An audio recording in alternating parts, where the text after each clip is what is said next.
Salut! Donc pour bien démarrer la semaine et pour fêter l'automne, on va construire une gamme de nuances sous Illustrator à partir d'une photographie. Alors ce qui est intéressant, c'est que la gamme de nuances, on va la voir directement dans notre document Illustrator.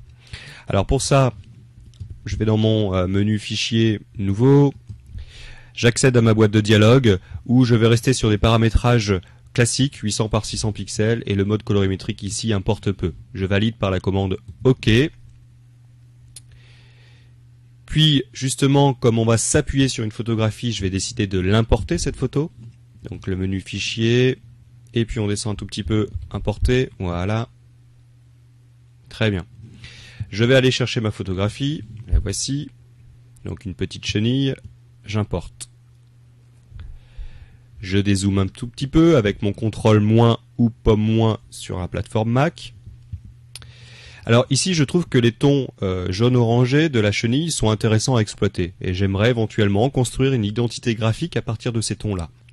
Or l'utilisation d'un nuancier est vraiment une opération indispensable dans la construction d'un document, que ce soit une identité graphique pour un site internet ou pour un flyer ou pour un document imprimé, peu importe.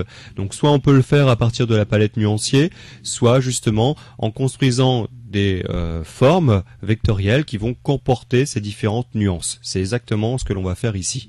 Alors pour ça, je vais donc m'appuyer sur mon outil forme programmée et je vais choisir donc le rectangle. Voilà. Alors au départ, je vais lui demander d'enlever la couleur de contour noir sur la construction de mes futurs rectangles. Voilà, je peux conserver le blanc, ça n'a pas d'importance également.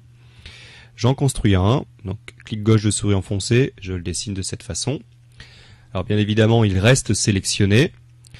Je peux reprendre mon outil de sélection, demander à faire une copie de cet objet pour avoir X nuances les unes à côté des autres. Alors pour ça, pour faire la copie, je rappelle, on maintient la touche Alt enfoncé, on déplace avec le clic gauche de souris ma sélection. Je peux au passage appuyer sur la touche Shift qui va me permettre de conserver un alignement horizontal. Voilà. Et je vais demander à répéter cette opération en utilisant le raccourci clavier CTRL-D ou pomme-D sur Mac. Voilà. Très bien. Alors, j'ai une forme donc qui est positionnée ici. Et avec mon outil pipette, je vais prélever une couleur relativement claire, par exemple un ton jaune. La voici. Je vais aller prélever ma dernière forme, sélectionner ma dernière forme. Je prends mon outil pipette et je vais prendre une couleur un tout petit peu plus intense, par exemple une couleur ici rouge. Très bien. Je reprends mon outil de sélection et je vais englober l'ensemble des rectangles que j'ai construits. Voilà.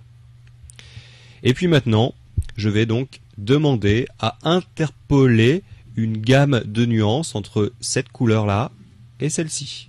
Je vais pour ça dans le menu filtre, puis couleur, puis par exemple dégradé horizontal. Le dégradé avant-arrière fonctionnera également. On dégradé ici horizontal.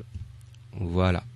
J'obtiens alors une interpolation de nuances que je vais pouvoir ensuite exploiter et pourquoi pas avec ma pipette prélever cette couleur-là, ou encore celle-ci, pourquoi pas celle-là, et ces couleurs, je pourrais donc désormais les appliquer sur les différentes formes que je vais désormais construire.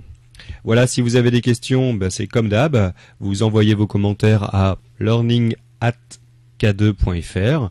Une bonne journée et à bientôt.